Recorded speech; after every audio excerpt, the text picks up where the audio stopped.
Hey guys, Mark McNabb here for another episode of Top Speed Garage, and this week I am in the brand new 2015 Hyundai Sonata. Now this is a all-new car for 2015, basically from the ground up. It does have quite a bit carryover parts, but they're calling it all new, and with good cause. I think that this car does deserve that title. Carryover bits, basically your engines, transmissions, and that's pretty much it. For the engine, you get the brand new for 2015, the 1.6 liter. That's kind of the economy engine, and that is the kind of a range topper as well. The next model up is the 2.4 liter inline four. That's a pretty good engine. Then topping everything out is the 2.0 turbo. Now the turbo is pretty darn quick. It seems not 3 Series quick or anything like that, but it's sufficient for what it is. That 2.4, decently quick enough, and even that 1.6 that I'm in right now, it feels, I mean, it's nice. It's not bad. All of them get the 6-speed standard automatic transmission, except for that 1.6 liter, which comes with a 7-speed dual clutch. Now, before you get all excited and think, ooh, dual clutch, this dual clutch is meant for a little bit more of the MPG side of things. Yes, Hyundai has a dual clutch, which is a segment first, but this dual clutch is meant to save the MPGs. This car that I'm in right now, I mean, when I stepped in it, I haven't been driving it long, but when I stepped in it, it had like 31.5 mpg on the average meter. So I think that's pretty good for a sedan this size. And basically, this is a full-size sedan, even though it's still in the mid-size class. The interior volume has it rated inside the full-size sedan category.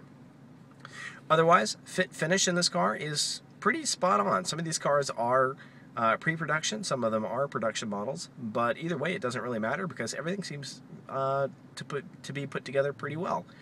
No complaints on that. The dash design and everything looks pretty good. I'm kind of a fan of it. I think it looks really good as far as how it translates down from the Genesis, the larger sedan, which is also new for 15. The gauge cluster looks very good with the center TFT display, which displays pretty much all the necessary information that you need to know. The main gauges are analog. As far as the limited trim, which gets the nicer equipment and stuff like that, some of the gauges are digital, which I think is the temp and the fuel. Other than that, the nice large touchscreen center display for the navigation works really well. Responds to touchscreen inputs very quickly and moves back and forth very nicely. Now, in the tester that I had this afternoon, which was the limited model, it has the 2.4 liter inline four.